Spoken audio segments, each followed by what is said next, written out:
Right, sorry for the bad audio, but I'm outside and it's windy, so you're not going to get anything better than this. This is where I live, in case anybody was wondering, which you definitely weren't. Here's my house, it's quite long. Here's a big old peppercorn tree that I like a lot. There's a cicada somewhere in there, I think.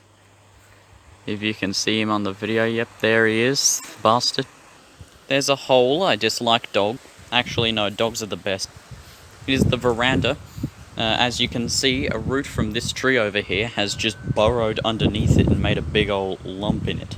It's just sort of gone from there where there's not much water, gone onto the lawn, which has sprinklers on it all the time, and it's just burrowed underneath the veranda to get.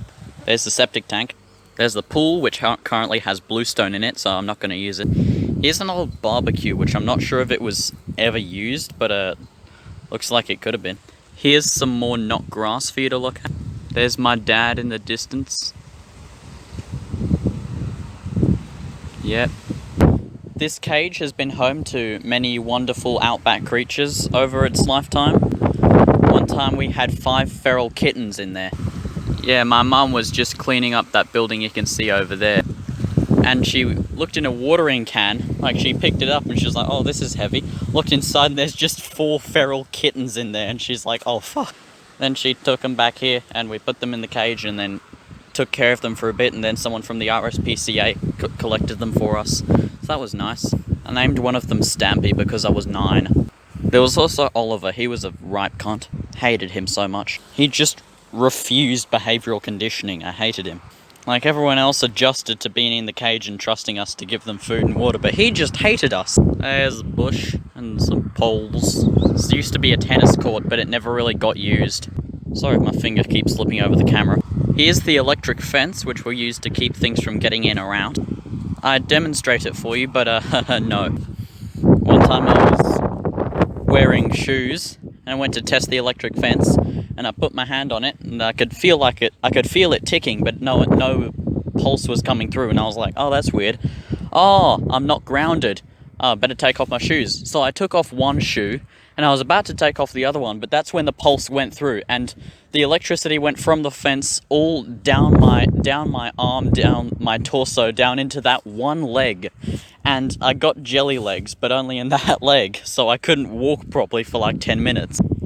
Here's a funny looking flower, sort of looking us. He got little banana looking things on there. According to a folklore of like nobody except for my family, you can make a wish with these bananas, but I can't remember how, so I'm just gonna assume I throw it. I wish for friends. It's not gonna work, is it? Here's a rock.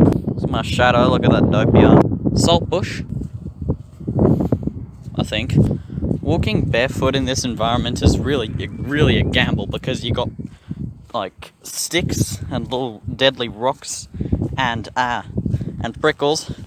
Double G's are a plant common around here, which is fucking annoying. They're little like flat bushes that grow parallel to the ground, but their seeds are like triangular, sort of. Imagine like the shape of a fighter jet, like triangular at the front, and then got 2 spikes going out the back parallel to the sides.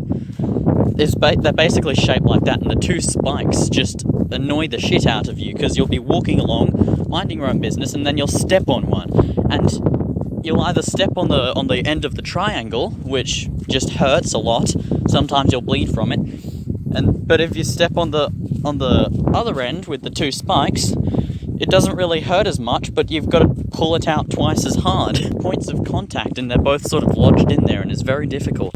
There's a stick. How did I even get there? And there's a tree stump. There's just no trees for like anywhere around here except there, and then there's just one tree stump. Want to know what happened to that tree?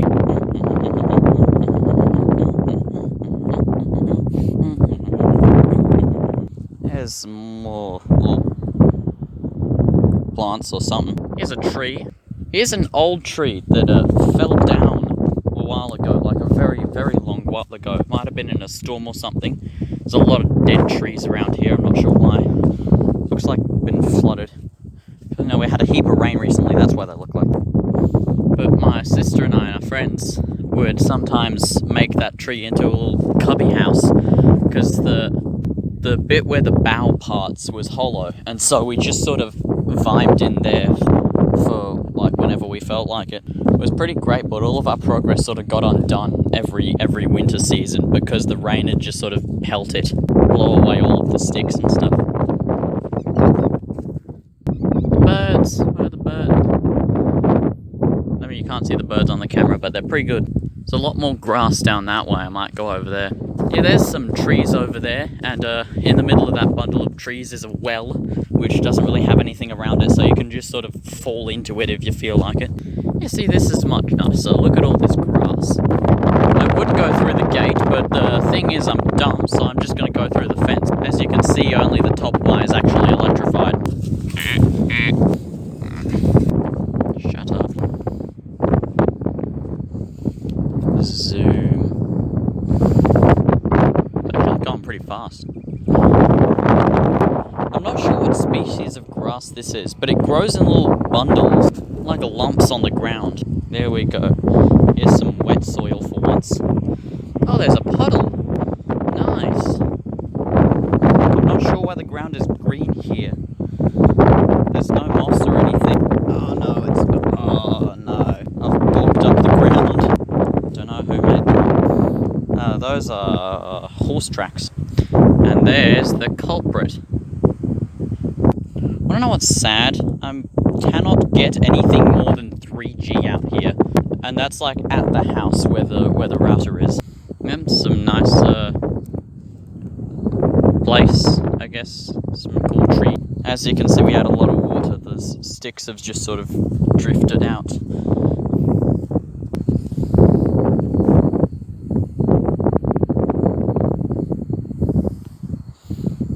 And I have prickle in my feet. There's some spiky tree. Yeah, this is a particular species of tree, which is a bit rude. Owie. They don't really have leaves per se.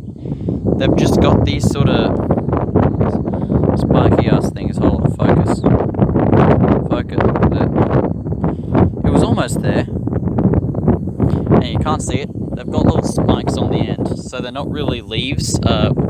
We call them naked ladies. I'm not really sure what the actual name is, but I'm going to stick to that. Dead tree. Oh, my mum rides the horses.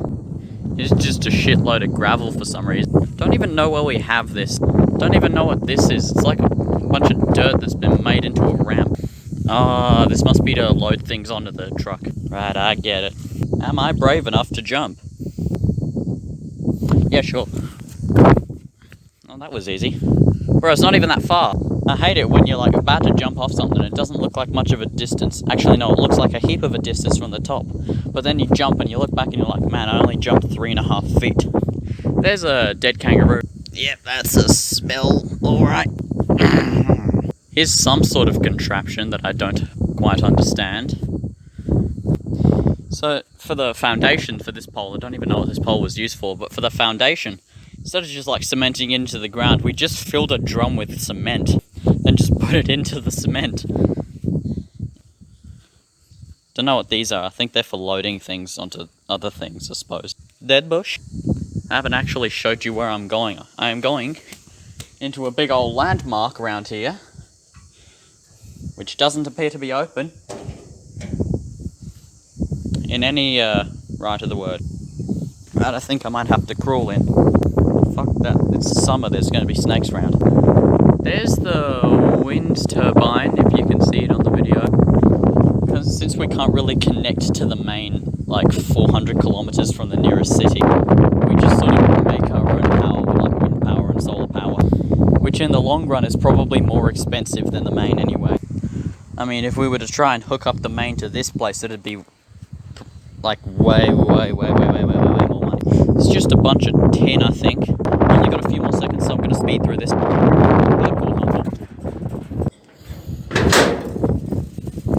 Ooh, that's ominous.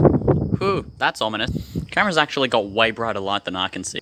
Someone's probably died down there. Yeah, this is a great setting for like a horror movie, I'd say. Look at those contraptions. Ah, look at all that bird shit. Delightful. Yeah, the floor's like bulging out underneath me when I walk. Yeah, this building was an old shearing shed meant for shearing sheep to get their wool so we can sell it. But these contraptions definitely look like they're meant to disembowel the innocent. Now there's a insect just flew past me. Where we put the wool. Don't know what that is. Not that's wool. Don't even know how old that pile of wool is. It's like centuries probably. This is also not an execution machine.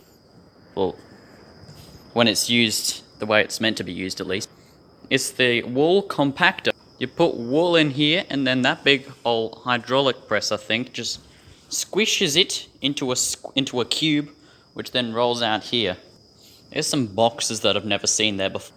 There's some bird shit. I'm gonna catch several thousand types of disease from it. Living in the outback, in terms of like my immunity to diseases, is pretty great, but I get immunity to all of the diseases that you'd never face in the city. And then I go to the city for school, and I catch the flu 5 times at once. I catch 17 different strains of cold at the same time, because I just haven't been able to build an immunity to it. Like, every single school camp I've ever gone on, I've come back with a cold. It is where we put the sheep, where we're processing them. Don't have any sheep anymore. Pests wiping them out. I don't trust this. Anyway, that's some insight into that old big, scary, ominous-looking building. Got scaffolding over the top because we were planning on expanding it, but then we destocked, and so we don't really have any use for it anymore. That's where we get all of our water from. There's a and a wind pump over there. Sometimes you'll find bowerbirds in those trees. Bowerbirds are so cool. They like brown-looking camouflage birds. They camouflage into the branches of the trees, but they can mimic the sounds of like anything. Like I heard one imitating the sound of a door closing and like the horses whinnying. I really want to see a bowerbird that's learned to swear. Oh, what the heckin' frick are that? Oh, zoom in. There we go. What the fuck? There's the wind turbine up close. Look at it go. Solar panels. This place is full of prickles. Yep, lightning is pretty cool. One time the wind turbine actually got struck by lightning and the rotor just sort of went whee! Got completely hollowed out. There was a big old hole through the middle of it. I think I just inhaled a fly through my nose. Here is all of our scrap materials with no shortage. There's the cottage. It's a cottage. It's where we found the kittens. I have to be careful to just walk on the dry parts of the road, because if I walk anywhere else I'm going to get very, very muddy feet.